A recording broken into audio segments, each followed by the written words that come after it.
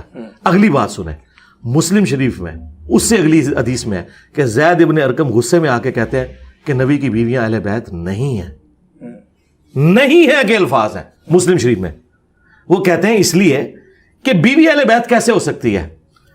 بیوی اس وقت تک اہل بیت ہے جب تک خاوند اسے عقد میں رکھے، جب اسے طلاق دے دے تو فارغ ہو جائے گی. لیکن جو اولاد ہوتی ہے، جو دودھ کے اور خون کے رشتے کے لوگ ہیں، انہیں تو کوئی آگ بھی نہیں کر سکتا، وہ ہمیشہ ہی اہل بیت رہتے ہیں بشرطے کہ وہ دین نہ کوئی چھوڑ جائے. تو انہوں نے کہا نبی الاسلام کے اہل البیت وہ ہیں جو آپ کے دودھ کے رشتے کے، آپ کے خاندان کے لوگ ہیں، آل علی، آل عقیل، آل جعفر اور آل عباس. اچھا، اب زید ابن ارقم کے الفاظ مسلم شریف میں ہیں کہ نبی کی بیویاں اہل بیت نہیں ہیں. اب میں اس کی تعویل کرتا ہوں کہ وہ مطلقاً انکار نہیں کر رہے تھے، حالانکہ اس میں مطلقاً انکار ہے. وہ یہ بتانا چاہ رہے تھے کہ جن اہل بیت کے ساتھ حسن سلوک کا نبی الاسلام نے کہا وہ ہیں جو حضور کے خاندان کے لوگ ہیں، کیونکہ حضور کو بتایا گیا تھا کہ آپ کی وفات کے بعد امت ان کے ساتھ برا سلوک کرے گی. نبی کی بیویوں کے ساتھ تو کوئی برا سلوک نہیں ہوا. نبی کی بیویوں کے ساتھ اگر برا سلوک کرنا تھا تو وہ کرنا تھا بنو ہاشم نے، نعوذ باللہ. لیکن آپ نے اپنا موقف دیا کہ آپ پہلے، میں بات پوری کر لوں، ان کے ساتھ کسی نے برا سلوک نہیں کیا. برا سلوک ہوا ہے حضور کی اولاد کے ساتھ. نبی کی بیویوں کو تو ہمیشہ ہر بندے نے عزت دی. ایون حضرت معاویہ رضی اللہ عنہ نے ان کو عزت دی اپنے دور میں، کیونکہ وہ کمپٹیٹر سمجھتے تھے نا ان کو اہل بیت کا. اور اہل بیت تو ویسے ہی عزت دیتے تھے کیونکہ وہ سوچ بھی نہیں سکتے تھے کہ نبی الاسلام کی بیوی کے ساتھ کوئی برا سلوک کرتے. تو نبی کی جو بیوی ہے نا، انہوں نے دونوں طرف سے عزت انجوائے کی ہے، شیعان علی کی طرف سے بھی اور شیعان بنو امیہ کی طرف سے بھی، کیونکہ دونوں کے لیے رسپیکٹیبل. اور دیکھیں نا عمار بن یاسر کا خطبہ ہے بخاری میں کہ لوگوں، عائشہ نکل چکی ہیں بصرہ سے علی سے لڑنے کے لیے، لیکن یاد رکھنا وہ دنیا اور آخرت میں تمہارے نبی کی بیوی ہیں، مومنین کی ماں ہے. تو یعنی امہات المومنین نے کوئی برا وقت نہیں دیکھا جو برا وقت دیکھا ہے اہل البیت نے. لیکن آپ نے بتایا کہ نبی کریم صلی اللہ علیہ وسلم نے فرمایا کہ ہاں وہ تو انڈرسٹوڈ ہے کہ جی وہ اہل البیت. ہاں جی، یعنی آپ کا موقف یہی ہے، چاہے آپ اس کو پہلے رکھیں بعد میں رکھیں، کہ ازواج مطہرات، اور یہ ریکارڈڈ ہے 2012 سے ریکارڈڈ. جی اچھی بات، اچھی بات. آپ نے حضرت عائشہ رضی اللہ تعالیٰ عنہا کے حوالہ سے بات کرتے ہوئے کچھ روایات بتائیں، اور ان روایات سے لوگوں کو یہ سمجھ لگی، ایک عام تاثر بنا، یا کم از کم آپ کے ناقدین نے کہا کہ عوام میں یہ تاثر مقبول ہوا کہ آپ نے حضرت عائشہ کو ظالمہ، باغیہ، جہنم کی طرف بلانے والی کہا، بلکہ ایک موقع پر تو کہا کہ ان کے اعمال کی وجہ سے ان پر کتے بھونکے. تو علماء بتاتے ہیں کہ یہ تمام تر استدلال جتنے آپ نے کیے ہیں یہ ضعیف احادیث میں تحریف کرتے ہوئے کیے ہیں، جبکہ آپ کا اپنا ایک پمفلٹ ہے 5B کے نام سے، جس میں آپ نے کہا ہوا ہے کہ جو ضعیف احادیث ہیں وہ مسلک پرستی کی لعنت ہیں. تو آپ نے یہ خود ہی ضعیف احادیث کے استدلال، علماء کہتے ہیں کہ ظاہر میں تو جی بالکل صحیح، بالکل صحیح ہے. وہ میں آپ کو بتا دیتا ہوں. پہلی تو بات ہے کہ میں کیٹاگوریکلی ڈینائی کرتا ہوں کہ جتنے الفاظ انہوں نے استعمال کیے یہ آؤٹ آف کانٹیکسٹ ہیں، ایسے ہے ہی نہیں ہے. سیدہ عائشہ سلام اللہ علیہا کی شان میں اگر کسی کی ویڈیوز ہیں تو میری ہیں، باقیوں کی صرف یہ رپلائی ٹو انجینئر محمد علی مرزا، اور آج کی نہیں ہے، سالوں سے اپلوڈ ہو رہی ہیں. سیدہ عائشہ پہ جو واقعہ افک والی تہمت لگی جو بخاری مسلم میں آیا، اس کے اوپر میری تفصیلی ویڈیو ہے. سیدہ عائشہ کے فضائل کے اوپر میری تفصیلی ویڈیو ہے. سیدہ عائشہ پر جو رافضیوں نے بکواسیات کیے اس کے ریبٹل میں میری ویڈیوز ہیں. سیدہ عائشہ کا تو دفاع ہی ہم نے کیا ہے. بالکل ٹھیک. اچھا، پھر 5B ریسرچ پیپر میں سیدہ عائشہ کا نام جہاں جہاں آیا ہے رضی اللہ تعالیٰ عنہا اس کے ساتھ لکھا ہوا ہے، ام المومنین لکھا ہوا ہے. جب میں انہیں ام المومنین کہہ رہا ہوں تو اس کے بعد تو پھر بات ہی کوئی نہیں رہ گئی. ہمیں جی میں اب جواب آپ کو دے دیتا ہوں. سوال تو آ گیا نا، تو جواب تو میں نے اپنی ترتیب سے دینا نا. سوال چونکہ آپ نے ایک PhD تھیسس کھولا ہے، اتنی بڑی چیز ہے نا. آپ نے سوال مجھ سے یہ تو نہیں پوچھا کہ سیدہ عائشہ کے والد کا نام کیا تھا، وہ تو میں ایک لائن میں دیتا تھا. آپ نے ایک 5-6 الزامات اور پھر میری طرف منسوخ کیے، تو مجھے اب کلیریفیکیشن کا پورا موقع ملنا چاہیے. ہاں جی. تو سیدہ عائشہ سلام اللہ علیہا کے حوالے سے ان کی شان میں جتنی ویڈیوز ہیں وہ میری ریکارڈ ہیں. آپ ذرا دیکھ لیں جا کے، میرا نام لکھیں، آفیشیل پیج سے اپلوڈ ہوئے میں. اچھا، جنگ جمل کے حوالے سے میری ویڈیو اپلوڈڈ ہے تفصیلی، اور وہ میں نے ریکارڈ اس لیے کروائی تھی کہ ایک حدیث افک کے اعتبار سے سیدہ عائشہ پر الزام ہے اور ایک الزام ہے جنگ جمل کے حوالے سے. تو جو غالی رافضی حدیث افک کے حوالے سے بکواس کرتے ہیں ان کو تو میں نے کہا وہ کافر ہیں جو ان کے اوپر بدکاری کی تہمت لگائیں. لیکن جہاں تک شیعہ کا اعتراض ہے واقعہ جمل کے حوالے سے، وہاں ان کا موقف درست ہے اگر اس میں غلوف نہ کرے. وہ مجھے اس لیے ماننا پڑا کہ میں نے ظاہر سیدہ عائشہ کا دفاع کرنا تھا. تو جب دفاع کرتے ہیں تو جو بات جتنی صحیح ہے وہ آپ نے ماننی ہے، جتنی غلط ہے وہ آپ نے غلط کہنا ہے. پھر میں نے پورا اس کے اوپر پھر میں نے عمار بن یاسر کا خطبہ بتایا کہ ہم شیعان علی ہیں، حضرت عمار والے کہ انہوں نے کہا کہ عائشہ دنیا اور آخرت میں تمہارے نبی کی بیوی ہیں, صحیح بخاری میں. تو اس کا مطلب یہ ہے کہ جو شخص یہ کہہ رہا ہے کہ دنیا اور آخرت میں نبی کی بیوی ہیں, تو نبی کی بیوی کے ساتھ تو دشمنی کوئی کافر ہی کر سکتا ہے. ٹھیک ہے, اب رہ گیا کہ ان سے کوئی چیز مس ہینڈل ہوئی, تو میں ان سے بھی ایک بڑی پرسنالٹی ہیں, حضور کی بیٹی سیدہ فاطمہ سلام اللہ علیہا, جو جنتی عورتوں کی سردار ہے. بخاری مسلم میں آیا کہ جنتی عورتوں کی سردار فاطمہ ہے سلام اللہ علیہا. ان کے بارے میں اللہ کے نبی علیہ السلام فرما رہے ہیں کہ اگر میری بیٹی فاطمہ بھی چوری کرے گی تو اس کے بھی ہاتھ کٹیں گے. ٹھیک ہے, اصول اپنی جگہ. اب سیدہ عائشہ کے حوالے سے جو ہمارا موقف ہے وہ جنگ جمل کے حوالے سے ہے, اور وہ ہمارا ذاتی موقف. میں جواب دے رہا ہوں نا, جی جی بیچ میں آپ تب بولیں گے جب میری بات مکمل ہو جائے. میں بولنے میں نہیں دوں گا. اس کی وجہ یہ ہے کہ آپ کے دماغ میں جو باتیں ہیں نا, اور ہمارے مخالفین کے دماغ میں جو باتیں ہیں, اور جو آنے والے شیاطین کے دماغ میں بھی آئیں گی, میں نے ان باتوں کے بھی جواب ریکارڈ کرا دیے ہیں. لیکن چونکہ اب آپ نے پوچھا تو میں اس کو کلیریفائی کروں گا. دیکھیں یہ 1-1.5 منٹ پھر ضائع ہو جاتا ہے. جب آپ بولنے لگتے ہیں نا, وہ پھر 1.5 منٹ اس میں ضائع ہو جاتا ہے, رب ٹوٹ جاتا ہے. تسلی سے سنیں, کوئی انشاءاللہ نہیں, شارٹ نہیں ہو سکتا. شارٹ کرنا آپ کوشچن نہیں کاٹتے چلیں نا. آپ اتنا بڑا بلیم آپ نے لگایا نہیں, اب تو آپ کوشچن کر چکے ہیں, تو آپ تسلی کریں گے. دیکھیں شارٹ تو تب آپ کہنا کہ جب میں کہہ رہا ہوں کہ میرے پاس ٹائم نہیں ہے, میں تو بیٹھا ہوں اس کے لیے, تو وہ آپ کا مسئلہ ہے نا. ٹھیک, ہم پیرلل میں اپنی ریکارڈنگ بھی اس لیے لگاتے ہیں کہ کل کو آپ کا کیمرہ اس کا لوڈ نہ اٹھا سکا تو ہم اپنے آفیشیل پیج سے چڑھا دیں گے کہ بھائی ہم نے تو یہ پوری بات کی تھی. اب ادھر واپس آ جائیں کہ سیدہ عائشہ سلام اللہ علیہا کے حوالے سے ہمارا جو اختلاف ہے, وہ اختلاف ہے جو شروع سے ہی اہل سنت اس اختلاف میں حضرت علی کے ساتھ کھڑے ہیں. یہ میرا اکیلے کا موقف نہیں ہے. وہ جو آپ نے جتنے الفاظ بولے میں ان پہ آتا ہوں. پہلے آپ بات سمجھ لیں کہ سیدہ عائشہ کی تعظیم کہیں ختم نہیں ہوئی ہے, لیکن وہ پیغمبر نہیں تھی, ان سے مسئلہ مس ہینڈل ہوا, وہ خود بھی روتی تھیں. ان کے بارے میں احادیث بھی موجود ہیں, اہل سنت کے ائمہ نے نقل کی ہیں. میں بتاتا ہوں کن کن ائمہ نے نقل کی ہیں, اور انہوں نے باقاعدہ اس کے اوپر کمنٹس کیے ہوئے ہیں. پھر میں بتاؤں گا وہ کمنٹس بھاری ہیں یا میرے کمنٹس بھاری ہیں. تو پہلے تو یہ چیز آپ ذہن میں رکھیں. اب یہ ان کا کہنا کہ میں نے انہیں کہا کہ ظالمہ ہیں, باغیہ ہیں, جہنم کی طرف بلانے والی ہیں. پہلے تو میں شکریہ ادا کروں گا کہ میرے الفاظ صحیح کوٹ کیے کہ ہم حضرت علی کے جو مخالفین جماعت ہیں انہیں جہنم کی طرف بلانے والی جماعت کہتے ہیں, جہنمی جماعت نہیں کہتے, کیونکہ وہ عمل جہنم کی طرف لے جانے والا ہے. یہ ضروری نہیں ہے کہ جو عمل بھی جہنم کی طرف لے جانے والا ہو اس کا الٹیمیٹ انجام جہنم ہو. کیوں؟ انسان کی نیکیاں اس کی برائیوں پہ بھاری ہو سکتی ہیں, لیکن وہ عمل رہے گا. یعنی اگر کوئی صحابی بھی جھوٹ بولے یا آج کا انسان بھی, ہم اسے یہ کہیں گے کہ تیرا عمل جہنم کی طرف لے جانے والا ہے, لیکن جہنمی نہیں بولیں گے. عین ممکن ہے وہ توبہ کر لے, عین ممکن ہے کہ اللہ تعالیٰ اس کی نیکیوں کے بدلے اس کے گناہوں کو معاف کر دے. تو جہنم کی طرف لے جانے والی جماعت, یہ الفاظ بخاری میں ہے 2812, یہ جو میں نے اس پہ بھی لکھ کے لگایا ہے نا, تقتلہ الفئۃ الباغیہ یدعوہم الی اللہ ویدعونہ الی النار. افسوس اے عمار, تجھے ایک باغی جماعت قتل کرے گی, تو انہیں اللہ اور جنت کی طرف بلائے گا, وہ جماعت جہنم کی طرف بلائے گی. اچھا, اب پتہ اس کے جواب میں وہ کیا کہیں گے؟ وہ کہیں گے کہ یہ جو ہے نا یہ اصحاب صفین کے بارے میں آتا ہے, کیونکہ حضرت عمار بن یاسر تو جنگ صفین میں شہید ہوئے تھے, تو جنگ جمل والوں کو آپ نے اس میں کیوں گھسیٹ لیا؟ تو میں بتاؤں گا کہ نہیں, ایسا نہیں ہے. اس کی وجہ یہ ہے کہ خود یہ جو جمل اور صفین کے لوگوں کے دفاع میں حدیث پیش کرتے ہیں نا مسلم شریف سے, ادھر یہ وہی عقیدہ رکھتے ہیں جو ہمارا ہے. یہ کہتے ہیں کہ مسلم میں حدیث ہے کہ نبی علیہ السلام نے فرمایا کہ ان قریب میری امت میں اختلاف ہوگا تو میری امت 2 گروہوں میں بٹ جائے گی, اور ان میں سے ایک تیسرا فرقہ نکلے گا خوارج کا, اور ان دونوں میں سے اقرب الی الحق وہ ہوگا جو خوارج کے ساتھ قتال کرے گا. اب ان سے جی جناب میں وضاحت کی قتال کا جی, جو خوارج کے ساتھ قتال کرے گا. اب خوارج کے ساتھ قتال بخاری مسلم میں ہے کہ حضرت علی نے کیا. ابو سعید خدری کہتے ہیں اللہ کی قسم ہم نے قتال کیا نہروان کے مقام پر. وہ بشارت حضرت علی لے گئے, اور وہ اقرب الی الحق بھی ہو گئے, جس کا ترجمہ یہ کہتے ہیں حق کے قریب. ہم کہتے ہیں نہیں, حق کے قریب نہیں, حق والا. یہ عربی کا اسلوب ہے.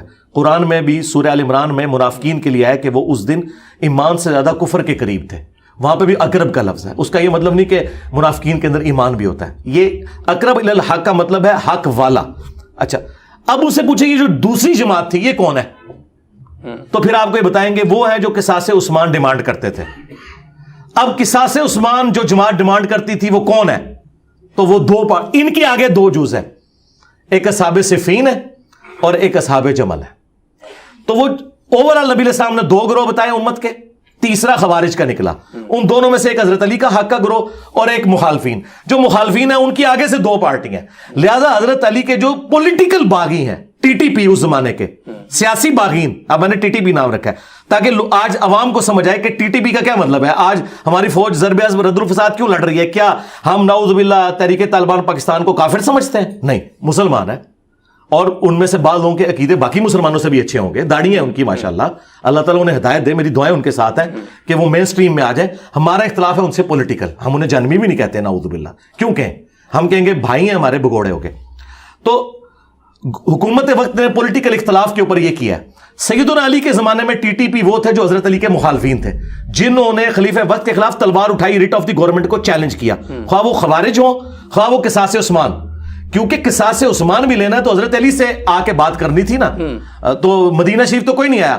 آج کے پولیٹیکل لیڈر بھی دھرنا دینے کے لیے اسلام آباد جاتے ہیں, لیکن اس زمانے میں دھرنا دینے والے کوفے ڈائریکٹ پہنچ گئے قانون کو ہاتھ میں لینے, اس لیے حضرت علی نکلے. مدینہ شریف کوئی حضرت علی کے پاس نہیں آیا کہ حضرت کچھ کریں, ڈٹ کے جی ہم لیں گے. تو وہ ٹی ٹی پی تھے, جب ٹی ٹی پی تھے تو حضرت علی کو جنگ جمل لڑنی پڑی. اس کے بعد یہ بات یہ ڈاکٹرین ہے یار, سوال نہیں کرنا تھا. میں نے آپ کو شروع میں کہا تھا کہ آپ میں چاہ رہا ہوں اس کو نہیں, ایسے نہیں ہو سکتا میرے بھائی, آپ کفر اسلام کا فیصلہ کر رہے ہو. کنکلوڈ نہیں ہو سکتا, کنکلوڈ نہیں ہو سکتا, نہیں ہو سکتا. آپ نے 5-6 گالیاں میری طرف منسوب کی ہیں, وہ جب تک میں پوری کلیریفائی نہیں کروں کنکلوڈ نہیں ہوگا. یہ دنیا میں ایسا ہوتا نہیں ہے نا. آپ اتنی بڑی الزام لگا رہے ہیں تو میں جواب دوں گا نا. میں نے آپ کو پہلے کہا کہ آپ نے مجھ سے حضرت ابوبکر کا نام نہیں پوچھا, آپ نے پوری ڈاکٹرین پوچھی ہے, تو آپ سمجھیں. آپ بار بار لچ تلیں گے بیچ میں تو وہ شیطان گھس رہا ہے نا بیچ میں. یا تو آپ یہ سوال ہی نہ کرتے, جب سوال کیا تو پورا جواب لیں گے, کیونکہ آپ بہت سینسٹیو ٹاپک کر رہے ہیں نا. آپ کو ایک لمحے میں کیسے بتا دیا جائے کہ اتنا بڑا ایک اختلاف ہے یار. پوری دنیا میں 2 فرقے بن گئے. آج دنیا میں آپ کہیں چلے جائیں, سنیوں کے تو بے شمار فرقے ہیں, شیعہ کا ایک ہی فرقہ آپ کو ملے گا. سوڈان میں چلے جائیں, سنیوں کا مالکی فرقہ ہے, لیکن اثنا عشری شیعہ وہاں پہ بھی موجود ہے.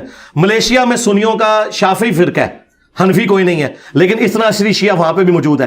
پاکستان انڈیا میں حنفی فرقہ ہے, لیکن اثنا عشری شیعہ وہاں پہ موجود ہے. دنیا میں فرقے ہی 2 ہیں, سنی شیعہ.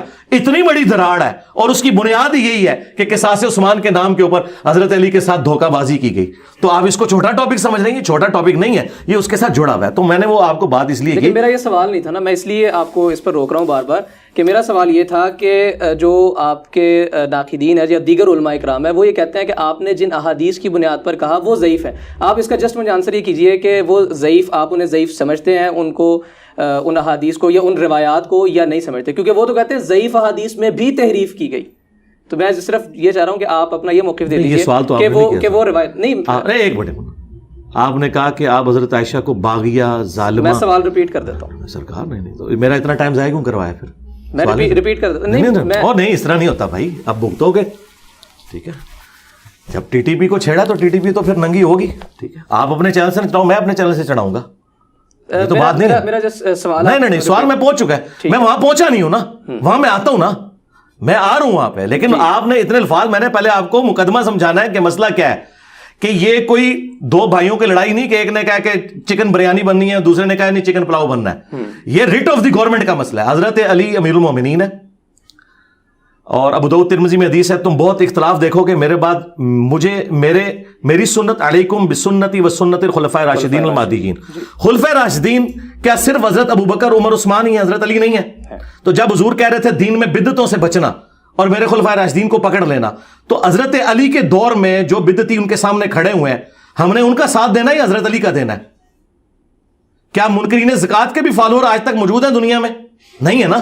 حضرت علی کے بارے میں آپ نے اس حدیث میں تعریف تو انہوں نے کی ہے کہ یہ حضرت عثمان کے مخالفین کو تو بلوائی کہتے ہیں, حضرت ابوبکر کے مخالفین کو مرتدین کہتے ہیں, منکرین زکات کہتے ہیں, حضرت علی کے مخالفین کو رضی اللہ عنہ کہہ کے سائڈ پہ کر دیتے ہیں. وہاں کے حدیث کی تعریف تو انہوں نے کی ہے. یا تو یہ علانیہ کہیں کہ یہ چوتھے خلیفہ کو خلیفہ راشد نہیں مانتے, پھر تو آ جاؤ نا, میں تو لمحہ پانا, اور حقیقت بھی یہی ہے, لیکن یہ کہہ نہیں سکتے ورنہ سنیے سے خارج ہو جائیں گے. تو یہ 2 نمبری تو انہوں نے کی ہے کہ انہوں نے 3 خلفاء راشدین تک تو حدیث مانی ہے, چوتھی پہ آ کے یہ پھر کہتے ہیں جی مشاجرات ہیں, نہ ڈسکس کریں. بھی حضرت عثمان کے مخالفین بھی صلح حدیبیہ کے صاحب ہیں, وہاں مشاجرات نہیں آتی ہے. تو آپ اس بات کو سمجھیں, اتنا سادہ معاملہ نہیں تھا.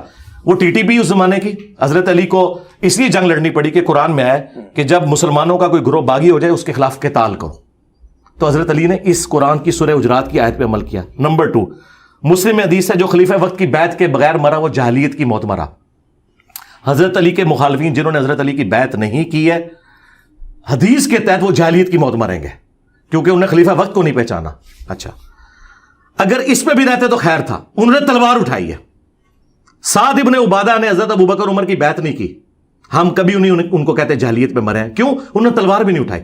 انہوں نے پارٹی اور جتھے بنا کے تلواریں اٹھائیں. ہزاروں صحابہ قتل ہوئے حضرت علی کی وجہ سے نہیں, مخالفین کی وجہ سے. انہوں نے جتھا بنایا نا. اب اگر دونوں طرف سے پارٹیاں کھڑی ہوں اور اس میں کچھ لوگ مارے جائیں تو مجرم تو وہ ہوتا ہے جس نے بغاوت کی ہے. اب آخری بات جس کی طرف آپ آنا چاہ رہے تھے, جو حدیثوں کی. حدیثیں بھائی میں نے بخاری مسلم سے پیش کی ہیں. اگر کوئی سمجھتا ہے وہ ضعیف ہے تو پھر ہم اس سے ان حدیثوں پہ ڈسکشن نہیں کریں گے. وہ پہلے اپنے آپ کو ڈکلیئر کرے گا کہ میں بخاری مسلم کو انجینئر صاحب کا اسٹوڈنٹ مانتا ہوں. بخاری مسلم افیکٹی تھے شیعہ مکتب کے, وہ گمراہ ہو گئے تھے. پھر ہم ان سے بخاری مسلم کی حجیت پہ بات کریں گے, حدیثوں پہ بات نہیں کریں گے. حدیث سے اس پہ بات ہوگی جو کہ میں بخاری مسلم کو صحیح مانتا ہوں. یہ 2812 میں نے اس لیے لکھ کے لگائی ہوئی ہے کہ یہ حدیث بخاری کی ہے. اگر کوئی کہتا ہے میں اس حدیث کو نہیں مانتا, اندر سے وہ اہل حدیث نہیں ہوگا, کیونکہ اہل حدیث کا موقف یہ ہے کہ بخاری مسلم کی تمام متصل الاسناد حدیث قطعی الصحت ہے. تو میں نے بخاری مسلم سے حدیثیں پیش کی ہیں. اب آج حدیث حوب جو کتے بھونکنے والی تھی, کتے بھونکنے والی حدیث کو شیخ ناصر الدین البانی جو محدث اعظم ہے سعودی عرب کے, جن کو اس دور کا امام بخاری کہتے ہیں, اہل حدیث بھی اور دیوبند اور بریلوی بھی ان کی قدر کرتے ہیں. انہوں نے سلسلہ حدیث صحیحہ میں پورا چیپٹر باندھا حدیث حوب کے اوپر, سارے صحابہ سے اس کو نقل کیا اور انہوں نے کم از کم 4-5 صفحے اس پہ کالے کیے ہیں. اور پتہ کیا انہوں نے جملے لکھے ہیں محدث اعظم سعودی عرب نے, وہابیوں کے امام نے. انہوں نے کہا کہ یہ کیسے مان لیا جائے کہ دونوں طرف کی پارٹی درست تھی, تو پھر جو ہزاروں مسلمان قتل ہوئے ان کا خون ہم کہاں تلاش کریں گے؟ اگر ہم کہیں کہ دونوں طرف والے ٹھیک تھے تو یہ ماننا پڑے گا کہ حضرت علی اور ان کے ساتھی درست تھے, مخالفین جو ہے نا وہ غلطی کے اوپر تھے. ٹھیک ہے, اچھا یہ انہوں نے لکھا. اچھا پھر اس کے بعد پاکستان, انڈیا, بنگلہ دیش میں جو ان کے محدث اعظم ہے شیخ زبیر علی زئی, ان سے تو میں نے ویڈیو میں ریکارڈ کروا لیا تھا حدیث حوب کے بارے میں, کتے بھونکنے والی حدیث, وہ انہوں نے ویڈیو میں ریکارڈ کرا ہے. اس پلانٹ ارتھ پہ جتنے بھی محدثین ہیں, بریلوی, دیوبندی, اہل حدیث, میں آپ کے کیمرے میں چیلنج دے رہا ہوں, مجھے کوئی ایک بندہ بتائیں جو ریناؤنڈ بڑا عالم دین ہو پاسٹ میں بھی جس نے حدیث حوب کا انکار کیا ہو. سب کے سب نقل کرتے ہیں اور یہ کہتے ہیں کہ یہ کتے بھونکے. پھر حضرت عائشہ نے کہا مجھے واپس لے جاؤ. تو یہ اس بات کا ثبوت ہے کہ حضرت عائشہ جو ہے ان کو غلطی کا احساس ہو گیا تھا. خود محمد بن عبد الوہاب کا بیٹا عبداللہ سیرت الرسول میں اس نے یہ ساری باتیں لکھی ہیں. ہم سے پہلے ان کی کبھی جرت نہیں ہوئی تھی انکار کریں. اور میں بتاؤں یہ جو لوگ کلپ بنا رہے ہیں نا, ان کا جو اپنا استاد ہے نا اس وقت, غلام مصطفیٰ ظہیر صاحب, جو زبیر علی زئی صاحب کے شاگرد ہیں, جن کے آگے سے شاگرد میرے خلاف کلپ بنا رہے ہیں, غلام مصطفیٰ ظہیر نے السنہ رسالے میں, جس میں ان کے ان چھوٹوں کے نام بھی لکھے ہوئے ہیں باہر, پورا ایک مضمون لکھا ہے حدیث حوب کے دفاع پہ کہ اس حدیث کو کوئی جعلی نہ کہے. آج تک محدثین نے اس کا انکار نہیں کیا. اس حدیث کے اوپر میرا دعویٰ ہے اجماع امت ہے, کسی کا اختلاف نہیں ہے. بالکل جھوٹ بول رہے ہیں کہ ضعیف حدیث ہے, بالکل صحیح حدیث ہے. اب میں آپ سے ریکویسٹ کروں گا کہ آپ اس کو کنکلوڈ کر دیجئے. اچھا اب وہ آخری بھی الفاظ سن لیں, وہ جو ظالمہ والے تھے. ہاں پہلے تو آپ کو بتا دوں وہ پولیٹیکل باغی, نہیں باغی ٹرم پولیٹیکل ٹرم ہے, دین سے باغی نہیں ہے. اور یہ ٹرم سیاسی ٹرم ہے جو احادیث میں آئی ہے, تقتلہ الفئۃ الباغیہ, رہا ظالمہ. وہ ظالم اس طرح نہیں تھا. وہ حدیث میں نے پیش کی تھی مجموع زوائد سے, جس کو امام حیثمی نے صحیح کہا, اور یہ حدیث المعجم الکبیر طبرانی کے اندر موجود ہے. اس میں محدثین کی دو رائے ہیں, ایک پارٹی اس حدیث کو صحیح سمجھتی ہے, دوسری ضعیف. لیکن کتے بھونکنے والی جو حدیث حوب ہے اس کو سارے صحیح سمجھتے ہیں. اس میں دو رائے ہیں. میں نے اس میں اس رائے کو اڈاپٹ کیا جو خود امام حیثمی ابن حجر اسقلانی کے استاد نے اسے کہا کہ یہ حدیث صحیح ہے, کہ نبی الاسلام نے فرمایا کہ اے علی عنقریب تیرا میری بیوی کے ساتھ جھگڑا ہوگا. تو انہوں نے کہا یا رسول اللہ میں بڑا بدبخت ہوں گا کہ اگر میں آپ کی وفات کے بعد آپ کی بیوی سے لڑوں. آپ نے فرمایا لیکن جب وہ ایسا کرے تو اس کو اس کے گھر تک پہنچا دینا. اس پہ جی اتنا صبر, اتنا زہر بھر کے آپ کے اندر بھیج دیا انہوں نے. میں تو تسلی سے آپ کا سوال سن رہا ہوں, آپ کے اندر اتنا بڑا زہر بھر دیا ہے. اللہ تعالیٰ آپ کے دل سے اہل بیت کا بغض نکالے اگر کہیں پہ موجود ہے. تو اس میں الفاظ تھے میں بدبخت ہوں گا. آپ نے فرمایا نہیں, لیکن وہ جب ایسا کرے گی اسے گھر تک پہنچا دینا. تو اس میں میں نے کہا تھا کہ نبی الاسلام نے فرمایا کہ حضرت علی نے کہا کہ میں ظالم ہوں گا, تو آپ نے فرمایا نہیں, ظالم وہ نہیں, ظالمہ وہ ہوگی جو سامنے والی ہے. وہ کہتے ہیں یہ الفاظ کا ہے, یہ الفاظ امپلائڈ ہوتے ہیں. جیسے ایاک نعبد و ایاک نستعین میں امپلائڈ ہے کہ بابے کو نہیں مدد کے لیے پکارنا. جب آپ کہیں گے دو بندوں کا جھگڑا ہوگا اور ایک بندہ کہے کہ میں تو بڑا بدبخت ہاں کرو، اس کو کہتے ہیں نہیں، لیکن وہ جب ایسے کرے تو اسے پہنچا دینا، یہ امپلائڈ ہوتا ہے. تو میں نے بدبخت کی بجائے ترجمہ کیا ظالم. ظالم سب سے ہلکا لفظ ہے. ظالم کہتے ہیں جو اپنے حق سے ہٹ کر دوسری طرف چلا جائے، اور بدبخت یہ اس سے بڑی ٹرم تھی، میں نے اس پہ لائٹر لفظ استعمال کیا تھا. پھر انہوں نے کہا ظالم کا لفظ صحابہ کرام سے دکھائیں، وہ میں نے دکھا دیا ہے. المستقل الحاکم میں اوپر تلے کتنی حدیث ہے کہ حضرت زبیر کو حضور نے کہا تھا کہ ایک وقت آئے گا تو علی سے لڑے گا، تو ظالم ہوگا. حضور سے میں نے ظالم کا لفظ دکھا دیا ہے. دوسری بات، نبی علیہ السلام نے وہاں پہ کہا کہ تو ظالم ہوگا جب یہ حرکت کر رہا ہوگا زبیر کے ساتھ. اور سلک کبری البیہقی میں ہے کہ حضرت عمار بن یاسر نے کہا کہ اہل صفین کو یہ نہ کہو کہ یہ کافر ہے، کہو فاسق اور ظالم ہے. یہ الفاظ ہیں. اور سب سے بڑی بات صحیح بخاری کے اندر موجود ہے، ایک صحابی کہتے ہیں مجھے حضور کی ایک حدیث نے بڑا نفع پہنچایا. جنگ جمل کے دنوں میں نے ارادہ کیا کہ میں عائشہ کا ساتھ دوں، لیکن مجھے حضور کی حدیث یاد آ گئی کہ جو قوم اپنی عمارت کسی عورت کے ثبوت کر دے وہ کبھی کامیاب نہیں ہو سکتی. تو مجھے پتا چل گیا کہ جنہوں نے حضرت عائشہ کو اپنا بڑا بنایا ہوا ہے یہ کبھی کامیاب نہیں ہوں گے. میں عائشہ کی حمایت سے پیچھے ہٹ گیا. اور پھر انہوں نے کہا کہ یہ حدیث حضور نے ارشاد فرمائی تھی کسرا کی جب حاکمہ بنی تھی ایک کافرہ عورت، ایک آتش پرست عورت کے بارے میں جو حدیث تھی وہ صحابی نے فٹ کر دی حضرت عائشہ کے اوپر. کیوں؟ اس زمانے میں انجینئر صاحب نہیں ہوتے تھے، ورنہ تو یہ پوچھتے تو کدھر ہو. نہیں بھائی، ان پرنسپل اگر میری بیٹی فاطمہ بھی چوری کرے گی اس کے بھی ہاتھ کٹیں گے. اچھا، یعنی آپ نے کہا کہ جو لفظ ظالمہ اور باغی، آپ نے کہا کہ یہ اس طرح سے نکلے جس طرح ایاک نعبد و ایاک ڈائریکٹ. نہیں، باغی تو موجود ہے، باغی بھی موجود ہے، ظالم بھی. دو لفظ میں دکھا دیا نا. بس یہی میرا جواب. نہیں، یہ جواب نہیں ہے. دیکھیں نا، میں نے تو ڈاکٹرنگ کلیئر کرنی ہے. دیکھیں آپ یہ سوال اگر آپ کریں نا، اگر ایک اصول محدثین پہ ایک بندہ بات کرنے بیٹھا ہوا نا مجھ سے، وہ کہ میں اصول محدثین پہ بات کر رہا ہوں، پھر آپ اس میں حضرت عائشہ کا نام نہیں لیں گے، پھر آپ یہ کہیں گے کہ فلاں حدیث میں آپ نے نا ایک بندے کے بارے میں ظالم کہا تھا، وہ تو وہاں پہ یہ لکھا ہوا ہے، پھر تو میں جواب دوں گا. آپ میری ماں کے حوالے سے میرے اوپر بات کریں گے تو پھر بہت بڑی بات ہے. ظاہر ہے میں نے کلیریفائی کرنا ہے. ہاں، آندھا بھی آپ سوال اگر جنرل کریں، نہ ماموں کا نام لیں نہ اشارتاً نام لیں، آپ جنرل کہیں جی فلاں ایک حدیث تھی اس میں آپ نے کہا، میں جواب اتنا ہی دوں گا. لیکن جیسے آپ ماموں کو لے کے آئیں گے تو پھر میں بتاؤں گا کہ ماموں نے کیا کیا. آپ نے فرمایا کہ مرزا قادیانی کا دعویٰ نبوت تواتر سے ثابت ہے. ماضی میں آپ کا ایک کلپ تھا. پھر آپ نے کہا کہ جو کہ ظاہر درست بات بھی ہے بلکہ صراحتاً بھی ہے اور تواتر سے بھی ثابت ہے. لیکن پھر آپ نے تقریباً 1 سال کے بعد مرزا قادیانی، آپ نے کہا کہ صراحتاً دعویٰ نبوت ان سے ثابت نہیں ہے. اس کی کیا وجہ تھی؟ پہلی تو بات ہے غلام احمد قادیانی کو ہم دجال سمجھتے ہیں، کافر سمجھتے ہیں. ہم غلام احمد قادیانی دجال ہو یا کوئی سنیوں کا بزرگ ہو جو کشف کے نام کے اوپر اللہ کے ساتھ اپنا غیبی رشتہ مانے، ہم تو دونوں کو گمراہ سمجھتے ہیں. اور اگر کوئی اس لیول تک لے جاتا ہے اس ڈیوائن تعلق کو تو ہم اسے کافر سمجھتے ہیں. غلام احمد قادیانی کو تو ہم کافر سمجھتے ہیں، قادیانیوں کو ہم کافر سمجھتے ہیں. اس کے بعد تو باقی ساری باتیں رہ جاتی ہیں ثانوی. یہ جو آپ نے بات کی، یہ میں نے جاوید احمد غامدی صاحب کے حوالے سے بات کی تھی کہ ان کا موقف یہ ہے کہ مجھے صراحتاً نہیں ملا، اشارتاً ضرور ملا، صراحتاً نہیں ملا. یہ میں نے ان کی بات کوٹ کی تھی.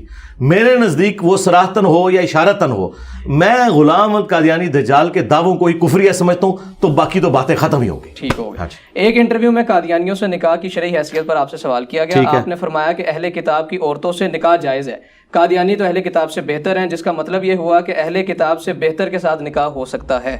ٹھیک ہو گیا. قیامت تک یہ آپ کلپ نہیں نکال سکتے. میں سوال کمپلیٹ کر لوں. چونکہ وہ بہتر ہیں تو کیا قادیانی مردوں کے ساتھ مسلمان عورتوں کا نکاح جائز ہے؟ اگر نہیں تو کیوں؟ اگر ہاں تو یہ پہلی بات ہے، یہ بالکل جھوٹ بولا ہے. میں نے کسی کلپ میں نہیں کہا کہ جو اہل کتاب سے قادیانی بہتر ہیں تو ان کی عورتوں کے ساتھ نکاح ہو سکتا ہے. یہ میں نے کسی کلپ کے اندر نہیں کہا، بالکل جھوٹ ہے. یہ 2 میرے مختلف کلپ اٹھا کے انہوں نے خود رزلٹ نکالا ہے، کرالری بنا کے. ٹھیک ہے، یہ میں نے کسی کلپ میں بات ہی نہیں. یہ بالکل. اب میں اس کو کلیریفائی ذرا کر دوں.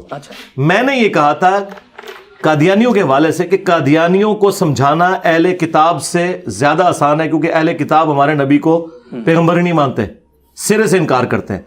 جبکہ جو قادیانی ہیں وہ نبی علیہ السلام کو پیغمبر مانتے ہیں. ان کے بعد انہوں نے ایک جھوٹی امتی نبوت والی نبوت کلیم کر دی.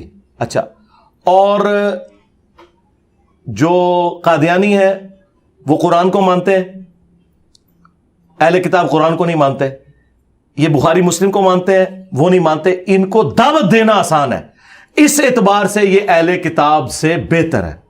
یہ جو رشتے کی آپ نے بات کی ہے نا، یہ کبھی بھی اس طریقے سے مجھ سے سوال نہیں ہوا, اور اگر ہوا ہے تو میں نے اس کو ویل لیفٹ کیا ہے, اور میں نے کیمرے میں بھی کبھی ریکارڈ نہیں ہونے دی. یہ بالکل جھوٹا الزام میرے اوپر لگایا ہے. یہ انہوں نے کورالری جوڑی ہے کہ چونکہ آپ نے ایک کلپ میں یہ کہا تھا کہ قادیانی بہتر ہے, اور دوسرے کلپ میں آپ یہ کہتے ہیں کہ اہل کتاب کی عورتوں سے نکاح ہو جاتا ہے, تو یہ میں نہیں کہتا, یہ قرآن میں لکھا ہوا ہے. تو آپ بھی یہ سمجھتے ہوں گے سرکار میں نے کہیں بات نہیں کی ہے.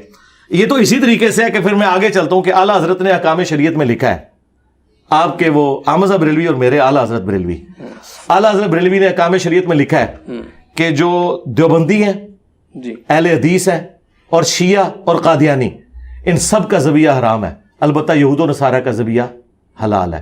اعلیٰ حضرت خود قادیانیوں کو اہل کتاب کے پوائنٹ آف ویو سے اگر دیکھیں تو اہل کتاب کو بہتر سمجھتے ہیں دیوبند اور اہل حدیث سے, اور قادیانیوں کو اہل حدیث اور دیوبند کے ساتھ کھڑا کرتے ہیں. تو یہ تو اعلیٰ حضرت, لیکن آپ کا موقف یہ کہ نکاح وغیرہ نہیں کوئی معاملہ نہیں ہو سکتا. ٹھیک ہے. اچھا, ایک اور علماء اکرام کا بڑا شکوہ ہے, اور وہ شکوہ اس طرح سے وہ کرتے ہیں کہ قرآن مجید میں جو صحابہ اکرام کے حوالے سے چیزیں واضح طور پر شامل ہیں, وہ بیت رضوان کی بات کر لیجیے, ان کو مختلف ضعیف روایات کے ساتھ مشتبہ قرار دے, یعنی متعین یا کنفرم جنتی شخصیات کو مشتبہ بنا دینا عوام کی نظر میں, یہ اس کا ایک بالکل غلط کہہ رہے ہیں جی. یہ پھنس جائیں گے, ان کو پتہ ہی نہیں ہے کہ قرآن میں کن اصحاب کو جنتی کہا گیا ہے. قرآن میں تو حضور کے ساتھیوں کو منافقین بھی کہا گیا ہے. ان کے پاس جو صرف دلیل, یعنی میں اگر آپ سے پوچھوں حضرت ابو بکر, عمر, عثمان و علی, کیا ان چاروں میں سے کسی کا نام قرآن میں آیا؟ بتائیں, آپ بتائیں. نہیں ہے, نہیں ہے نا. اچھا, جن کا نام قرآن میں موجود نہیں ہے ان کی ہم جتنی تعریفیں کر رہے ہیں وہ قرآن سے کر رہے ہیں یا حدیث سے کر رہے ہیں؟ حدیث سے کر رہے ہیں نا. اب اگر حدیث میں ہی ان شخصیات کے بارے میں اور باتیں آئیں گی, پھر آپ یہ کہہ کے رد نہیں کر سکتے جی قرآن میں ہے. قرآن میں تو نام ہی نہیں صحابہ کے نام. اچھا, قرآن میں کیا ہے؟ قرآن میں آیا صحابہ کی 3 کیٹیگریز ہیں جی. سورہ توبہ کی آیت نمبر 100, 101, 102. 100 کے اندر آیا والسابقون الاولون من المہاجرین والانصار, سبقت لے گئے پہلے جو ایمان لے آئے. ٹھیک ہے, مہاجرین و انصار, اور جنہوں نے احسان کے ساتھ ان کی پیروی کی, ان سے صرف اللہ راضی ہے, رضی اللہ عنہم ورضوا عنہ. ٹھیک ہے. پھر کہا گیا مدینہ اور اہل مدینہ میں کتنے کٹر منافق ہیں جن کو اے نبی تم نہیں جانتے, ہم جانتے ہیں. دوسری کیٹیگری بتا دی, جن کو نبی بھی نہ جانے ہم بھی نہ جانے, تو اس کا مطلب یہ کہ ہمیں تو پتہ ہی نہیں, وہ حضور کے ساتھیوں میں صرف اللہ جانتا ہے جی. تیسرا فرمایا ملے جلے اعمال کرنے والے ہیں, اللہ تعالیٰ مستقبل میں انہیں دیکھے گا. ہم جن لوگوں کو کرٹیسائز کر رہے ہیں نا قرآن و سنت کی بنیاد پہ, وہ تیسری کیٹیگری کے لوگ ہیں. سورہ فتح کی بھی آیت ہے نا, لقد رضی اللہ عنہ. ہاں, سورہ فتح کب نازل ہوئی ہے جی, کہ جن لوگوں کا یہ دفاع کر رہے ہیں انہوں نے ابھی اسلام ہی نہیں قبول کیا تھا. صلح حدیبیہ جی, کے موقع صلح حدیبیہ پہ مامون اسلام ہی نہیں قبول کیا ہوا تھا. مامون تو فتح مکہ پہ مسلمان ہوئے ہیں. اب یہ کتنا بڑا ظلم ہے کہ ایک بندہ بعد میں مسلمان ہوا ہے, یعنی ایک بندہ میری بات سن لیں, ایک منٹ رک جائے, ابو الغادیہ کی بات تو وہ پھر آپ کریں گے, پھر میں آدھا گھنٹہ بولوں گا اگر آپ وہاں پر چھوڑ دیں. ہاں, یہ نام ہی لگا دیں. ایک بندہ پیدا ہی 1965 میں ہوا ہے, آپ زبردستی اس کو ثابت کریں کہ یہ پاکستان بنانے والوں میں ہے, تو میں کہوں گا اپنے عقل کا علاج کراؤ. 47 میں تو یہ مطلب ہے ہی نہیں تھا. اچھا, وہ لوگ جو مسلمان ہی نہیں ہوئے تھے, الٹا صلح حدیبیہ پر وہ لوگ کافروں کی لسٹ میں شامل تھے, وہاں سے لڑنے آئے ہوئے تھے. آج آپ ان لوگوں کو ان کے ساتھ کھڑا کر رہے ہو, تو آپ سن لیں, مسلم شریف میں حدیث ہے, خالد بن ولید نے گالی دے دی حضرت عبد الرحمن بن عوف کو جی, جو یہ آدھی حدیث بریلوی دیوبندی اہل حدیث پیش کرتے ہیں. یہ کوئی پوری حدیث بھی نہیں پیش کر سکتے. میرے صحابہ کو گالی مت دو, پوری حدیث نہیں بیان کرتے. یہ 6488 نمبر حدیث ہے مسلم میں پوری. یہ گالی میں نے آپ نے نہیں دی تھی, عبد الرحمن بن عوف کو گالی دی تھی خالد بن ولید نے, دونوں ہی صحابی تھے. آپ نے کہا خالد میرے صحابہ کو گالی مت دو. انہوں نے تو نہیں کہا یا رسول اللہ میں بھی صحابی ہوں, سورہ فاتح میرا بھی نہ ہے. ایک گال حضرت خالد بن ولید نے پتا سی کہ میں کچھ ہو رہا, میں وہ نہیں ہوں. اچھا, اب بات پوری مکمل جی, تو وہ گالی دی انہوں نے ان کو, تو حضور نے فرمایا کہ اب تو احد پہاڑ کے برابر بھی سونا خیرات کر دینا خالد, تو عبد الرحمن بن عوف کے برابر نہیں ہو سکتا. خالد بن ولید وہ ہیں کہ جو فتح مکہ سے پہلے مسلمان ہوئے ہیں, ان کو حضور کہہ رہے ہیں کہ تو شاہی کوئی نہیں عبد الرحمن بن عوف کے مقابلے پہ, شاہی کوئی نہیں, بھی چھوٹا لفظ ہے. آپ فرمایا کہ احد پہاڑ جو 7.5 کلومیٹر پہ ہے, یہ سارا سونے کا ہو جائے جی, اور عبد الرحمن بن عوف اتنی سی گندم دے نا تو اس کے برابر نہیں ہو سکتا. اب اس گندم کی قیمت دیکھیں اور 7.5 کلومیٹر پہ پھیلا ہوا احد پہاڑ چٹیل پہاڑوں کا اس کا سونے کا وزن کریں تو شاید کوئی نہیں. یہ بھی لفظ چھوٹا رہ جائے گا. یہ حضور ان کو کہہ رہے ہیں, ہم بعد والے تو چیز ہی کوئی نہیں. اچھا, اب وہ والے فضائل لے کے عبد الرحمن بن عوف کے مقابلے میں خالد بن ولید نے تو نہیں کلیم کیا کہ یا رسول اللہ میرے تو بڑے فضائل قرآن میں آئے ہیں. انہیں پتا تھا یہ بینچ مارک ہوئے بھائی. یہ تو جب سنی شیعہ فرقے بنے نا پھر لوگوں نے یہ تعریف کرنی شروع کی ہے کہ جی پکڑ کے صلح حدیبیہ والی حدیثیں ان پہ لگائیں جن کو فتح مکہ پہ معافیاں طلقات ہے. اس وقت جب ان کی گردن پہ تلوار رکھی گئی یا اسلام قبول کرو ورنہ قتل کیے جاؤ گے, اس وقت انہوں نے اسلام قبول کیا ہے, مسلمان ہے, وہ صحابی بھی ہیں. ٹھیک ہے, اور سب سے بڑھ کر بخاری مسلم میں حدیث ہے حضرت معاویہ کے جو والد تھے ابو سفیان, ان کو غزوہ حنین پہ نبی علیہ السلام نے 100 اونٹ دیے, انصار مدینہ کو کچھ نہیں دیا. انہوں نے کچھ نوجوانوں نے کہا کہ ابھی تو قریش کا خون ہماری تلواروں سے ٹپک رہا ہے اور اس شخص پہ اپنے قبیلے کی محبت غالب آ گئی ہے, رسول اللہ کے بارے میں اتنی گستاخانہ جملے بول دیے. کیوں کہ انہوں نے کہا یا رسول اللہ پوری زندگی آپ کی خاطر ہم ان سے لڑتے رہے, یہ آخری وقت میں آ کے مسلمان ہوئے ہیں, 800 اونٹ بھی آپ نے انہی کو دے دیے. تو پتہ ہے اس کے جواب میں حضور نے کیا کہا؟ سب سے پہلے تو اللہ نے بتایا کہ آپ کے صحابہ نے آپ کے بارے میں یہ کہا ہے. آپ نے سینئر صحابہ کو بلا کے کہا کہ یا رسول اللہ چھوٹے بچے تھے, عذر قبول کریں. حضور نے کہا اللہ اور اس کا رسول تمہارا عذر قبول کرتے ہیں. پھر نبی علیہ السلام نے فرمایا کہ انصار اگر پوری دنیا ایک گھاٹی میں چلے اور انصار دوسری گھاٹی میں انصار کے ساتھ ہوں, میرا جینا اور مرنا انصار کے ساتھ ہے. انصار کیا تم پہ اس بات پہ خوش نہیں ہو کہ یہ لوگ دنیا کا مال لے جائیں؟ کون؟ ابو سفیان رضی اللہ عنہ, ہم تو احترام سے نا, اور تم اللہ کے رسول کو لے جاؤ. اللہ کے رسول کو پتا تھا کہ دنیا لے جانے والے کون ہیں اور اللہ کے رسول کو لے جانے والے کون ہیں. اور آپ دیکھ لیں انصار مدینہ یہی بنو امیہ کے ہاتھوں قتل ہوئے ہیں. انصار مدینہ تھے جو سقیفہ بنی ساعدہ میں بھی حضرت علی کو خلیفہ بنانا چاہتے تھے یا سعد بن عبادہ کو, اور انصار مدینہ ہمیشہ بنو ہاشم کے ساتھ رہے ہیں, کبھی انہوں نے بنو امیہ کا ساتھ نہیں دیا. اور بخاری مسلم میں ہے کہ انصار سے صرف مومن ہی محبت رکھے گا اور انصار سے صرف منافق کی بغض رکھے گا. انصار مدینہ کا ووٹ ہمیشہ حضرت علی اور ان کی اولاد کے ساتھ رہا. یہ میں آپ کو فرق بتا رہا ہوں. یہ رضی اللہ عنہ ایسے اٹھا کے, اگر آپ نے ویسے دعائیہ کلمات, تو مسلم شریف میں ان کا شاگرد بھی لکھتا ہے ابو الحسین مسلم بن حجاج القشیری رضی اللہ عنہ. امام حنیفہ کو امام شافعی نے کتاب الام میں لکھا ہے ابو حنیفہ رضی اللہ عنہ. ٹھیک ہے, علماء دیوبند نے المہند میں اپنے علماء کو رضی اللہ عنہ, اس طرح آپ بے شک کہتے رہیں, آپ بے شک تقی عثمانی کو رضی اللہ عنہ کہیں, ہمیں کوئی اعتراض نہیں ہے. لیکن اگر آپ یہ کہیں گے کہ قرآن میں جن سے اللہ تعالیٰ ڈیفینیٹلی راضی ہوا یہ وہ والا رضی اللہ عنہ ہے, تو سرکار وہ انہی کے بارے میں ہے کہ جب وہ نازل ہوا تھا نا اس وقت وہ مسلمان تھے. جو بعد میں مسلمان ہوئے تو وہ صرف وہ لوگ ہوں گے جنہوں نے احسان کے ساتھ ان کی پیروی کی. رہ گئے آپ مجھ سے پوچھیں, میرے نزدیک سارے صحابہ کے لیے میں دعا کرتا ہوں کہ اللہ ان سے راضی ہو. بہترین, یہ آپ کا راضی ہو, میری خواہش ہے. موقف آ گیا آپ کا. چونکہ میرے پاس سوالات ابھی بھی ہیں لیکن وقت نہیں, ہم ایک اور نشست انشاءاللہ نہیں مکا کے جاؤ, تھوڑی سی منزل رہ گئی ہے بس, آخری چولہا نے آپ سے دوبارہ ملاقات کرنی ہے ایک اور نشست میں انشاءاللہ کریں. اور آندہ کے لیے بس لاسٹ کوسچن ہے کہ آپ پر ایک اور بھی الزام لگتا ہے کہ جی آپ قرآنوں جو صحیح بخاری اور صحیح مسلم ہے بغیر اعراب کے جو نسخہ ہے اس کو پڑھ نہیں سکتے. بس یہ لاسٹ کوسچن ہے, اس پر ایک بندے نے آپ کو چیلنج بھی دیا. جی میں بڑا اچھا, کروڑ چھوڑ دیں جی, اس کو چھوڑ دیں, یہ تو باتیں پرانی ہو گئی ہیں. پہلی بات آپ ذہن میں رکھیں کہ اگر میں قرآن کا ترجمہ بھی کروں, کوئی بریلوی عالم قرآن کا ترجمہ کرے, کیا کوئی بریلوی ماننے کے لیے تیار ہے کہ اس کا ترجمہ احمد بریلوی سے بہتر ہے, اعلیٰ حضرت سے؟ نہیں. اشرف تھانوی صاحب نے ترجمہ کیا, آج تقی عثمانی صاحب کا ترجمہ ان سے لاکھ درجے بہتر ہے الفاظ کے چناؤ میں, لیکن تقی عثمانی بھی کہے گا کہ نہیں میں کتھے حضرت کتھے. ٹھیک ہے, اینڈ رزلٹ کیا ہے؟ اینڈ رزلٹ یہ ہے کہ آج کے جو ان کے بڑے علماء ہیں نا, یہ ان کے ترجمے بھی ماننے کے لیے تیار نہیں ہے اعلیٰ حضرت اور رشید تھانوی کے مقابلے پہ. لہذا اینڈ رزلٹ یہ ہوا کہ یہ ترجمہ مانتے ہیں اپنے بڑوں کا. تو میں چونکہ ایک پڑھا لکھا بندہ ہوں, میں تو to cut the story short کرتا ہوں. میں کہتا ہوں نہیں مجھے عربی کیا, مجھے کچھ بھی نہیں آتا, میں جاہل ہوں, میں احمد بریلوی صاحب کا ترجمہ رکھوں گا اور میں اپنے عقیدے ثابت کروں گا. اب لاؤ کون سا بڑا عالم ہے جو ان سے بہتر قرآن کا ترجمہ کر سکتا ہے. میں بخاری مسلم کا, کیا بریلویوں کا بخاری مسلم کا ترجمہ اہل حدیث نے مان لیا؟ اہل حدیث کا بریلویوں نے مان لیا. اگر مانا ہوتا تو یہ لادہ ترجمے نہ کرتے.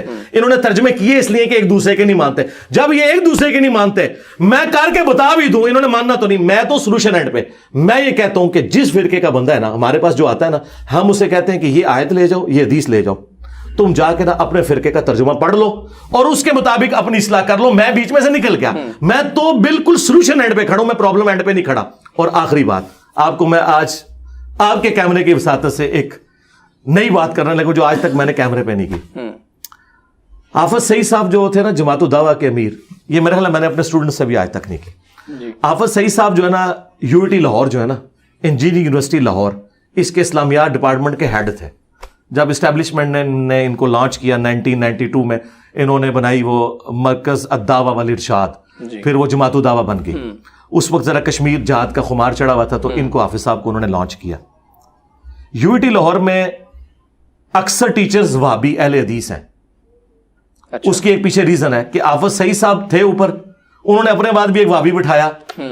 غیر وہابی جب ٹیچر وہاں جاتے تھے نا انٹرویو دینے, تو ان کو فیل کر دیتے تھے کہ ان کو تو عربی نہیں آتی. آئے میں صدقے تو اڈی میں دائی ہاں, ان میں تو ریئل ٹائم دسنا. مجھے خود ایک اہل حدیث نے بتایا جو اس جماعت کا حصہ ہے, اور وہ میرے آفس کا کلیگ بھی ہے, میرا بڑا قریبی دوست بھی ہے. اب اللہ کا شکر ہے, اللہ تعالیٰ نے اسے سمپل مسلم کر دیا ہے. پہلے وہ وہابی مسلمان تھا, اب سادہ مسلمان ہے. وہ ان دنوں وہاں پڑھتا تھا, تو چونکہ وہ اہل حدیث تھا, جماعت الدعوہ میں تھا, تو وہ ٹیچرز کے ساتھ بھی اٹھتا بیٹھتا تھا. جہاں جس طرح کہ تبلیغی جماعت کے جو ٹیچرز ہوتے ہیں, تبلیغی جماعت کے لوگ یونیورسٹیز میں ان کے ساتھ اٹھتے بیٹھتے ہیں, ذرا یاری دوستی ہو جاتی ہے نا ٹیچر کے ساتھ. اس نے مجھے خود بتایا کہ ڈاکٹر طاہر القادری صاحب نے اپلائی کیا انجینئرنگ یونیورسٹی میں اسلامیات ڈپارٹمنٹ میں ٹیچنگ کے لیے. تو اہل حدیث مولویوں نے میٹنگ کی کہ ہم نے اسے ٹیسٹ میں فیل کرنا ہے اور یہ ثابت کرنا ہے کہ اسے عربی نہیں آتی, اور اللہ کے فضل سے فیل کرنے میں کامیاب ہو گئے. ٹھیک ہے, اچھا یہ میں آپ کو بتا رہا ہوں, ڈاکٹر طاہر القادری صاحب وہ ہیں جو فلوئنٹ عربی اس طرح بولتے ہیں جس طرح ہم اردو اور انگلش بول سکتے ہیں. دنیا کی کئی یونیورسٹیز میں ان کی عربی کتابیں پڑھائی جا رہی ہیں. ٹھیک ہے, ان کا ایکسنٹ بھی عربیوں والا ہے.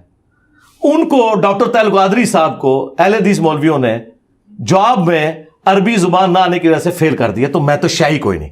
یہ میں ساری باتیں اس لیے کر رہا ہوں کہ یہ سب کا سب جھگڑا ہے, ہم اس جھگڑے کی طرف جاتے ہی نہیں. میرے بارے میں دو گلے پھاڑنے والے مولویوں نے یہ کہا کہ قرآن ناظرہ یہ دیکھ کے نہیں پڑھ سکتا. یہ آپ نے کلپ دیکھا, ٹویٹر پر کلپ بھی بنا کے لگایا. ہاں جی, تو میں یہی چاہ رہا تھا. جی میں بات ختم کر رہا ہوں. جی سرکار, یہ ایک منٹ, یہ قرآن ہے, آپ اپنی مرضی سے کہیں سے کھولیں, میں آپ کو پڑھ کے بتاتا ہوں. وہ قرآن مجید کے متعلق بھی کہتے ہیں. اور سرکار میں ادھر بعد میں آؤں گا, پہلے میں آپ کو صرف یہ بتانا چاہ رہا ہوں کہ وہ جو آپ نے پڑھنا ہے پہلے آپ خود بھی پڑھیں گے, پھر میں پڑھوں گا.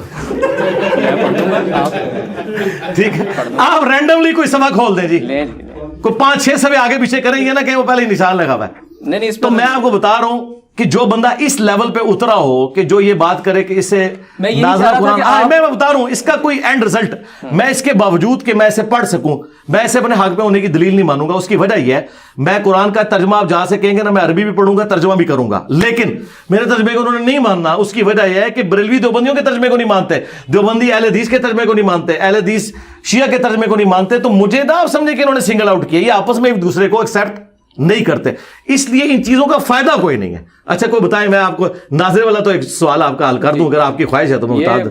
وَيُنذِرُ الَّذِينَ قَالُوا اتَّخَذَ اللَّهُ وَلَدًا. ہاں یار, یہ تو آپ نے مشہور آیات نکال دی ہے نا, وہ کہہ دیں گے یار یہ تو سورہ کاف ہے, یہ تو جمعے کا وظیفہ ہے, تو یہ اگر پڑھے گا تو یہ پڑھتا ہوگا اس لیے آتا ہو. کوئی اور صفحہ نکالو یار, کوئی ایک روٹین سے ہٹ کے صورت نکالو نا. یہ تو میں نے پڑھ دیا تو ویسے ہی میرے متھے لگ جانی ہے کہ اس کو پہلے ہی آتی ہے. کوئی روٹین سے ہٹ کے کوئی ایسی صورت ہو جو وظائف میں نہ آتی ہو. یہ کون سی صورت ہے؟ سورۃ احزاب نکال لی ہے. ہاں ٹھیک ہے, یہ سورہ احزاب ٹھیک ہے نہیں, لیکن سورہ احزاب معروف ہے, لیکن یہ وظائف میں نہیں آتی. میں اپنے لیے کہہ رہا تھا, آپ کے لیے نہیں. یعنی میں سورۃ الکاف کہیں گے, وہ کہیں گے سورۃ الکاف تو جمعے کا وظیفہ, یہ پڑھتا ہوگا تو زبان پہ چڑھ گئی ہوگی. اب سورۃ الاحزاب وہ سورت ہے جو کسی وظیفے میں نہیں آتی. اس کے بارے میں کوئی حدیث بھی نہیں ہے اس حوالے سے کہ آپ جمعے والے دن پڑھ لیں یا روزانہ رات کو سونے سے پہلے پڑھ لیں, یہ اس طرح نہیں ہے. آپ رینڈملی اس کا کوئی صفحہ کھولیں, میں وہاں سے پڑھنا شروع کر دیتا ہوں. یہاں سے رکوع سے شروع کر دیجیے. کون سے رکوع سے جی؟ یا ایھا الذین آمنوا اذکروا نعمت اللہ. میں ساتھ ترجمہ بھی کرتا جاؤں گا, لیکن فائدہ کوئی نہیں نا, پھر وہ ماننا تو انہوں نے ہے ہی نہیں. کروڑ روپیہ جیتے سر, میں تو مجھے بڑی خوشی ہو گئی. پہلی بات بات پتہ کیا ہے جی یار, وہ جن لوگوں کی آپ بات کر رہے ہیں وہ تو انسانیت سے گھرے ہوئے لوگ ہیں. تو بس میرے تو خیال تھا کہ آپ کو ان کے بارے میں یہاں ڈسکشن بھی نہیں کرنی چاہیے تھی. ہمارے دل دکھے ہوئے ہیں, اتنے جو انسانیت کی تذلیل کے لیول کے اوپر لوگ ہیں. مجھے تو اینڈ ٹائم پہ انہوں نے بتایا کہ یہ بندہ وہ ہے جو اس سے انٹرویو کر کے ہے, کہ میں نے کہا یار اس سے تو مجھے اس پہ تو افسوس نہیں, مجھے تو افسوس انٹرویو کرنے والے پہ ہے کہ کس طرح کے غلیظ لوگوں کے پاس آپ جا کے انٹرویو کرتے ہیں. ٹھیک ہے, علماء موجود ہیں. اور میرے بھائی بات یہ نہیں ہے, بات یہ کہ آپ علماء کے پاس جائیں نا. جس بندے کی, کیا میں آپ کی والدہ کو اس بندے کی زبان سناؤں اور کہوں کہ آپ کا بیٹا اس کے پاس جا کے انٹرویو کرتا ہے, تو کہے کہ یار یہ میری تربیت یہ نکلی ہے, تو یہ آپ سمجھیں. عالم کے پاس تشدد کے حوالے سے میں گیا تھا, میں نے علماء کے بھی انٹرویو کیے ہیں. نہیں, وہ بات پتہ کیا ہے, وہ چھوڑ دیں, وہ ایک لادہ بات ہے, لیکن میں بتا رہا ہوں کہ پھر ان کی وہ بات ادھر ہی دفن کر دیں, میرے سے کوئی لینا دینا ہی نہیں. اعوذ باللہ من الشیطان الرجیم, بسم اللہ الرحمن الرحیم. اعوذ باللہ من الشیطان الرجیم, بسم اللہ الرحمن الرحیم. يا أيها الذين آمنوا اذكروا نعمة الله عليكم إذ جاءتكم جنود فأرسلنا عليهم ريحا وجنودا لم تروها وكان الله بما تعملون بصيرا. اے ایمان والو, یاد کرو اللہ تعالیٰ کی اس نعمت کو جو کہ اس نے تم پر کی جب کہ تم پر آدم کے گروہ غزوہ احزاب کا ذکر ہو رہا ہے. مختلف گروہ اکٹھے کر لیے تھے کافروں نے مسلمانوں پہ چڑھائی کے لیے, تو ہم نے ان پر ایسی ہوا بھیجی اور ایسے گروہ بھیجے, اللہ تعالیٰ نے فرشتوں کے ذریعے, ہواؤں کے ذریعے مدد فرمائی جو تمہیں نظر نہیں آتے تھے, اور اللہ تعالیٰ تمہارے کاموں کو دیکھ رہا ہے. انہیں بالمفہوم ترجمہ کیا تاکہ پبلکلی وہ سمجھ بھی آ جائے. تو اب یہ کوئی ترجمہ اس میں لکھا نہیں ہوا, بالکل نہیں. اچھا, آپ کہیں سے پڑھیں, میں نے ان کو اب میرا بھی چیلنج لے جائیں. جی, یہ انہوں نے 1 کروڑ کی بات کی ہے. 1 کروڑ تو خیر بہت بڑی رقم ہے, 1 لاکھ کی تو میں بھی بات کر سکتا ہوں. جتنے لوگوں کو انہوں نے اپنا امیر چنا ہوا ہے, تقی عثمانی صاحب, مفتی منیب صاحب, ساجد میر صاحب, تینوں بڑے فرقوں کے نام, ان میں سے کوئی بندہ مجھے قرآن دیکھ کے تلاوت میری طرح کر کے بتا دے. عربی لنگوسٹک میں بھی یہ نہیں کر سکتے, یہ مجہول پڑھتے ہیں. ایون ہمارے استاد تھے ڈاکٹر اسرار صاحب, قرآن کے ماسٹر تھے, مجہول پڑھتے تھے. میں نے قرات سیکھی ہوئی ہے, پتہ کب آپ کی تاریخ پیدائش کس سن کی ہے؟ 2001 کی. ہاں, میں نے 1992 میں جب میں میٹرک میں تھا, میری داڑھی بھی نہیں نکلی تھی, میں نے قرات سیکھی تھی. پھر ان کلپس کی کیا حقیقت ہے, وہ جو ٹویٹر پر ہم نے بڑے وائرل دیکھے؟ وہ کلپ, وہ اس طرح کے کلپ میں آپ کو امام کعبہ کے بھی دکھا سکتا ہوں کہ غلطی ہو جائے. غلطی ہونا اور چیز ہے. قرآن پڑھتے ہوئے زبر زیر پڑھی جائے, زیر زبر پڑھی جائے, یہ غلطی ہو جائے. اٹک بھی جاتا ہے بندہ, کیوں نہیں اٹکتا یار؟ نبی علیہ السلام تو ابو داؤد میں آئے کہ آیت ہی بھول گئے تھے, صحابی نے بعد میں کہا یار پھر بات وہی ہے نا, غلطی تو کسی سے بھی ہو سکتی ہے, اٹکنا. اب ڈاکٹر اسرار صاحب نے بیان القرآن 30 سال تک ریکارڈ کرایا, آخری دفعہ پڑھا اس میں بھی انہوں نے غلطی کی ہے. یہ غلطی ہو سکتی ہے. غلطی پتہ کس کو کہتے ہیں کہ میں نے زبر کو زیر پڑھا, آپ نے میری اصلاح کی, پھر میں نے غلط پڑھ دیا, پھر اصلاح کی, پھر اس کو کہتے ہیں کہ اس کو پڑھنا نہیں آتا. یہ زبر زیر کی غلطیاں. میں تو چیلنج کر رہا ہوں, جن کو انہوں نے بڑا مانا ہے نا, وہ عربی پڑھتے ہی غلط ہے. انہوں نے عربی پڑھی ہوئی ہے مجہول. اب غامدی صاحب ہے, عربی ان کو بہت اچھی آتی ہے, شاعری ہے, لیکن عربی مجہول پڑھتے ہیں. وہ قرآن علی عربی پڑھ نہیں سکتے. وہ پڑھیں گے, میں آپ کو بتا دوں ان آیات کو کس طرح پڑھیں گے. وہ اے بے تے کر کے پڑھیں گے. وہ معروف پڑھ نہیں سکیں گے, عین ان سے نکل ہی نہیں سکے گی, ہاں وہ نکال ہی نہیں سکتے. عربی قاریوں کے نزدیک وہ 0 سے ملٹیپلائی ہے, اور اسے لحن جلی کہا جاتا ہے.